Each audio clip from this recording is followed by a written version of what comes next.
La ministre du Revenu national, Madame Diane Leboutillier, a déposé il y a quelques jours son rapport d'activité qui permet de rendre compte de ses dépenses, mais aussi des activités liées à ses tâches de ministre et député. Je me suis entretenu avec elle pour en savoir un peu plus sur ce rapport.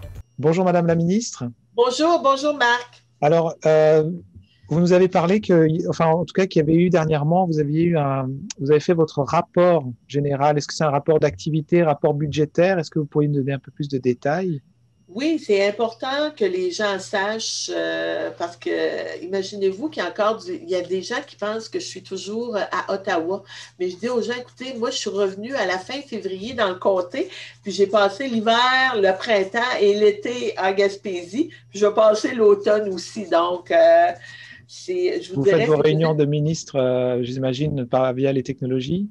effectivement, on réussit à tout faire avec les technologies avec nos ordinateurs. Puis, moi, là, je travaille à partir du bureau de Grande-Rivière parce qu'on a des bureaux au niveau de l'ensemble du comté à Sainte-Anne-des-Monts. New Richmond, Grande-Rivière, aux Îles-de-la-Madeleine, puis on a aussi un bureau qui est à Ottawa. Et dans le dernier trimestre, la période qui couvre là, juillet ou septembre, on a reçu dans nos bureaux près de 1600 personnes, Gaspésiens et Madelinots, qui nous ont appelés pour avoir de l'information sur les différentes prestations qui ont été alloués par le gouvernement fédéral. Comment s'inscrire? Est-ce que j'y ai droit? C'est donc les gens, on voit que les gens puis les entreprises aussi ont besoin d'avoir de l'information. Et à mon bureau à Ottawa, on a eu 750 appels plus 9000 courriels. Donc, puis on s'assure là, que tout le monde reçoive les réponses là, auxquelles ils ont droit. Puis c'est important là, de pouvoir bien servir les Canadiens. Ça fait que c'est du travail qui est très concret qu'on fait dans nos bureaux. Puis pendant l'été aussi, puis encore dernièrement, on a eu, parce que cet été, on était moins confinés, hein, on pouvait se promener un petit peu plus. Donc, on a eu la visite d'Amélie Joly, qui est venue rencontrer les gens de l'industrie touristique, qui est venue faire des annonces aussi.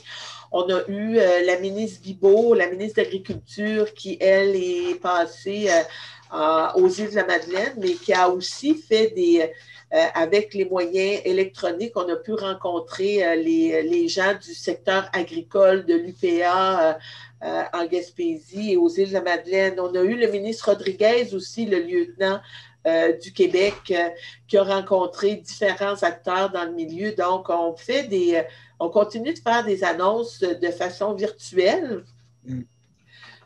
COVID oblige, mais le travail se continue, puis ça, c'est important. Le travail se continue dans le comté, puis c'est important aussi pour moi, puis pour mes bureaux, de continuer d'être très présent, puis d'être en support à la population, puis de servir la population. Et Quand dans ce les gens... rapport-là, est-ce que dans ce rapport, vous avez aussi tout un aspect, j'imagine, qui est budgétaire? Qu'est-ce que vous faites de l'argent? Comment est distribué ou bien comment vous gérez l'argent de Bien, je vous l'État? dirais que les bureaux fonctionnent à partir c'est des budgets qui nous sont alloués du gouvernement fédéral, qui fait on peut faire de la location de nos bureaux, on paye nos employés aussi à partir du budget qu'on a, puis c'est pas un budget non plus qui est illimité, donc on doit là, gérer, puis on a des comptes à rendre sur les argents, puis ce sont des fonds publics. Donc, c'est pour ça que c'est important que ces argents-là soient vraiment gérés d'une bonne façon. Puis c'est une question d'être respectueuse aussi, parce que comme je le disais, c'est à partir des argents des impôts là, ce que les gens payent en impôts. Donc, et nous, on a un compte, c'est plutôt un compte rendu d'activité, pas nécessairement là, un compte rendu de budget. Et si jamais dans un bureau, puis ça, on a été avisé, si jamais on dépasserait le budget qui nous est alloué, personnellement, moi, là, je serais imputable et je devrais personnellement rembourser les argents. Donc, c'est pour ça que c'est important de bien contrôler nos dépenses. Ça, c'est un document qui est, j'imagine, rendu public. Est-ce que les gens peuvent consulter ça sur Internet, par exemple, ou Si vous voulez avoir le document, ça va nous faire plaisir de vous le faire parvenir. Vous pouvez appeler à notre en faire la bureau, demande, d'accord. puis vous en faites la demande, puis on va vous le faire parvenir avec un grand plaisir. D'accord. Et puis, un autre sujet là qui nous interpellait, c'était un service d'aide qui était alloué pour les personnes handicapées. Est-ce que... Oui, effectivement, on a vu, il y a du financement qui a été alloué à divers groupes de personnes pour les aider à passer à travers la pandémie. On l'a vu au niveau des personnes âgées, on l'a vu au niveau des familles aussi. Et à partir du 30 octobre dernier, les personnes handicapées vont recevoir un montant de 600 dollars pour aider là, à passer à travers les frais supplémentaires qu'aura pu leur occasionner la pandémie, la fameuse COVID-19. D'accord. Pour avoir droit, pour recevoir ces argents-là, c'est important que les personnes aient fait leur déclaration de revenus.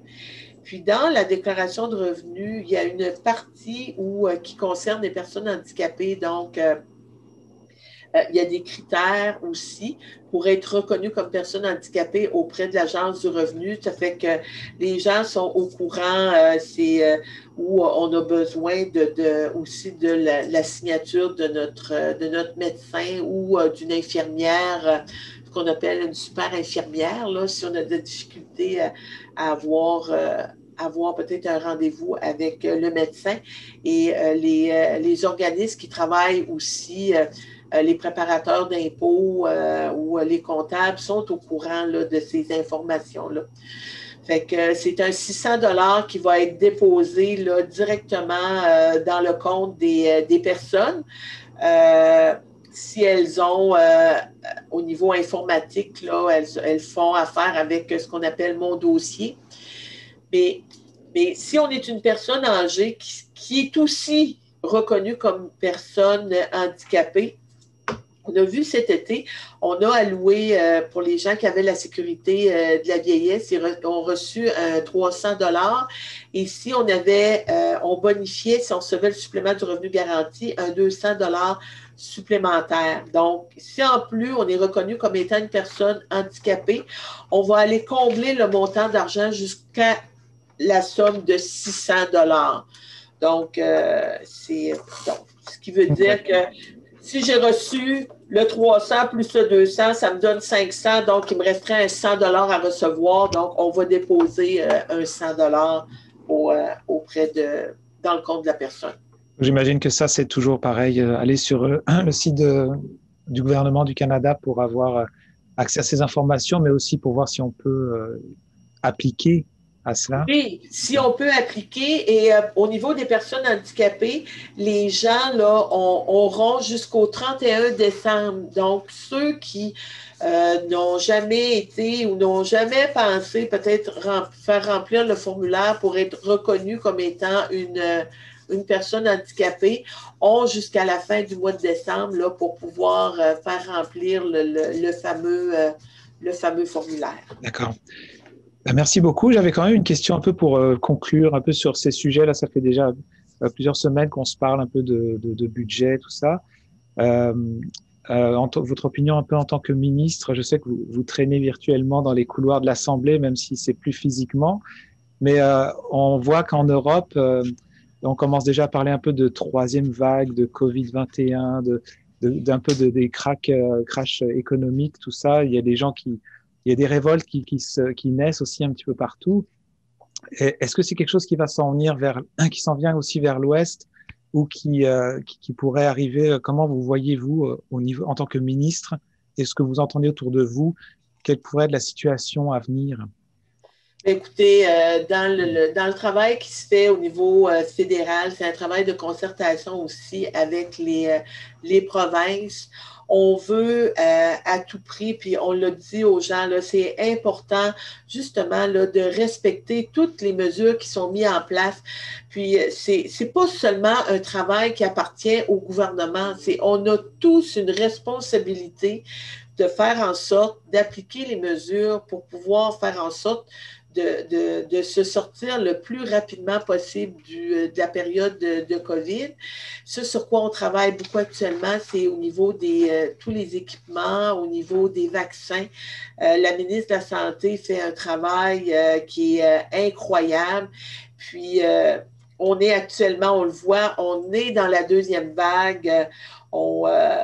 Puis on va continuer là, de pouvoir d'aider les gens, d'aider nos entreprises et on va avancer là, au fur et à mesure là, dans le dossier de la COVID. Mais c'est important pour, je vous dirais, pas seulement pour moi parce que je suis ministre, puis avec mes collègues ministres, mais pour tous les députés, peu importe les partis, de pouvoir sensibiliser les gens sur l'importance là, d'être vigilant, d'être aux aguets. On a tous une part de responsabilité, mais nous, au niveau du fédéral, ça va être de continuer d'aider puis de supporter la population pour passer à travers la pandémie. Parfait. Bon, ben, on nous souhaite tous un peu d'optimisme là-dedans, j'imagine. Oui, c'est sûr qu'on va passer au travers. Ouais. Ça, j'en suis convaincue. Vous savez, hein, les tempêtes, là, il y en a toujours eu, il va toujours en avoir. Ça a un début, un milieu, puis une fin. On va sortir de la fin de la tempête, mais en se supportant tout le monde ensemble. 1700 $ en prix. Tous les dimanches, 12h30, jouez à votre super télébingo.